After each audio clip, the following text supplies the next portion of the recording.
Hey guys, we'll be working out some problems from chapter number 4. And so the first problem which we will be looking at today is example number 78.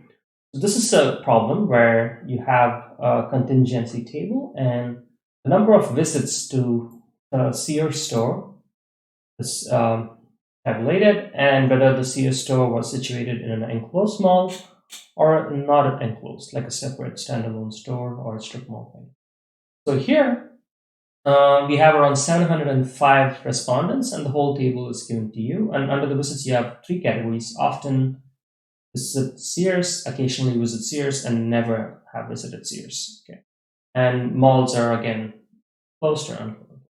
So the first question which is being asked to us are the number of visits enclosed, and are they independent, or why? And interpret the conclusion, right? So the first one is, when you try and think about it, what is independence?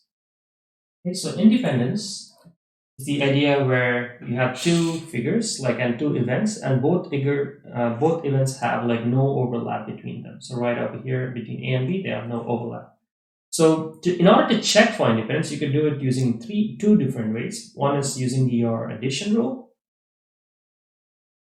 So your addition rule is over here.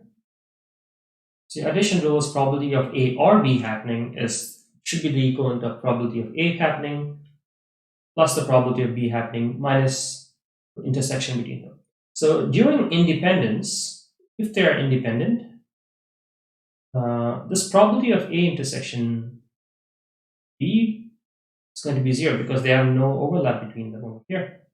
And so this should mean probability of A or B should be the same as probability of A plus probability of B.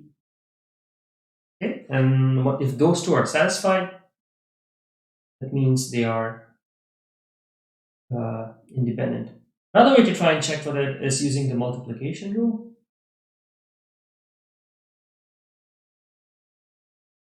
Under the multiplication rule, it's going to be the probability of A and B is the same as probability of A conditional on, and multiplied by probability of B conditional on A already having occurred. Okay, so this, if you try and think about it, under independence,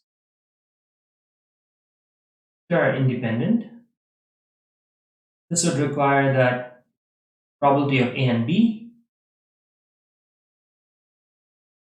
be the equivalent of probability of A multiplied by probability of B. Okay, so this is under independence. Okay, so what it means is so without independent, if they're not independent, it should be equal to this, and if they're independent, it should be equal to this. So in order to just check, in order to do a quick check, so this should be equivalent of probability of B given A, the same as probability of A into probability of B. Okay, so you cancel these out. You could just check if the probability of B conditional on A is the same as probability of B. It's independent. You could also check for the other version, the probability of A given B is going to be probability of A. So these 2 equations hold under independence assumption. So if 2 events are said to be independent, that means these 2 equations should hold true. Okay, so in our example, we are asked to find out whether the number of visits and enclosed mall variables are independent. Okay, so let's try and take our first example. So let's say visit often. Let visits be A,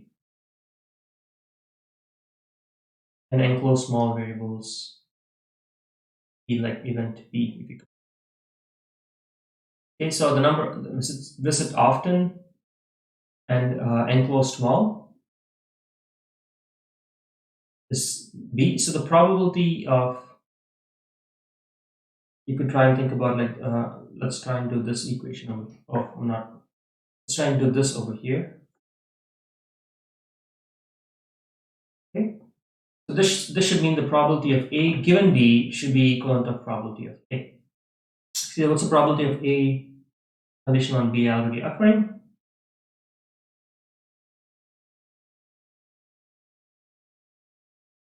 This is 160 divided by 300. 300, yes.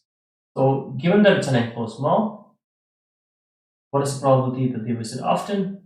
Is 160 divided by 300. Okay. So is this the same as probability of A? What's just the probability of A? Probability of A is visiting often, or here in this scenario, you could call it A1. Is 280 divided by 705. Okay. And if you could try and think about this, they are not equal. This is probability of A, and this is probability of A and B in our example. Okay. From here, probability, and we are defining our A1 to be more specific. A1 is often visit, A2 is occasional, and A3 is. Okay, so this confirms that they are not independent. And in order to do the second part of your question is a tree diagram. And here I drew a tree where you could have enclosed yes, no, often, occasional, never, same, often, occasional, and never visit for everything. And you could compute the joint probabilities under each scenario. And all the joint probabilities should add up to 1. And I will let you calculate them by yourself, but these are the fractions, which are taken straight from the table. Okay, so the next question which you could look is, I don't know, let's try and I'll stop the recording, I'll record another video.